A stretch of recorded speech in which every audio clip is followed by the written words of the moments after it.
les villes rurales et que c'est quelque chose qui gangrène notre pays. Et c'est tous ensemble que nous pouvons faire front à cela.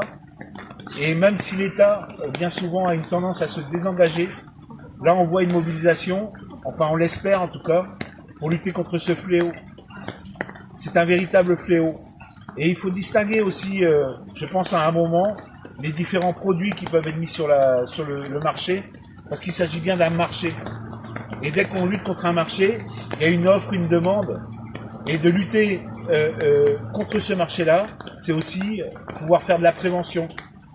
Et aujourd'hui, on parle beaucoup de répression et peu de prévention, peu de santé mentale. Et c'est tout cela aussi qui nous tient à cœur.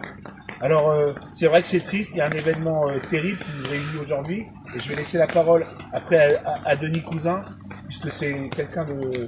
Enfin, je veux dire, c'est aussi un écologiste qui a été touché par le biais de son frère.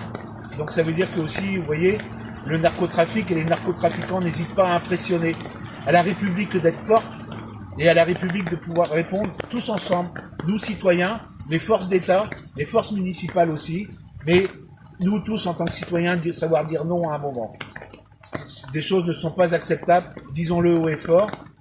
Et nous ferons après une minute de silence en mémoire du frère de j'ai oublié son prénom, excusez-moi. Voilà, Amin. Denis. Oui, juste un mot pour dire que Amin Kessassi était effectivement un militant écologiste, qui a été endeuillé 2 fois.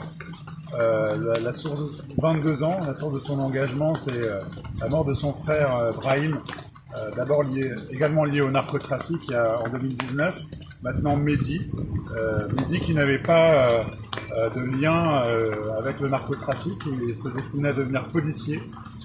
Amin était candidat aux élections européennes également sur la liste écologiste à Marseille, il devait se destiner également à être candidat à Marseille aux côtés de Benoît Payan. C'est pas possible pour lui, il n'a même pas pu assister aujourd'hui à l'hommage à son propre frère, l'enterrement sous protection policière, sous gilet pare-balles. Donc effectivement c'est quelque chose qui est extrêmement émouvant pour nous écologistes, de soutenir, de voir un des nôtres attaqué par cet événement. Moi je vous invite à lire sa tribune dans Le Monde, je vous invite à lire également ses différentes interventions dans les médias qui font preuve d'une maturité assez extraordinaire pour son âge. Et je vous invite à suivre tout simplement l'association Conscience qu'il a montée et qui a aussi des antennes bretonnes. Voilà, sans en dire plus, peut-être une minute de silence. Voilà, recueillons-nous et pensons à l'avenir.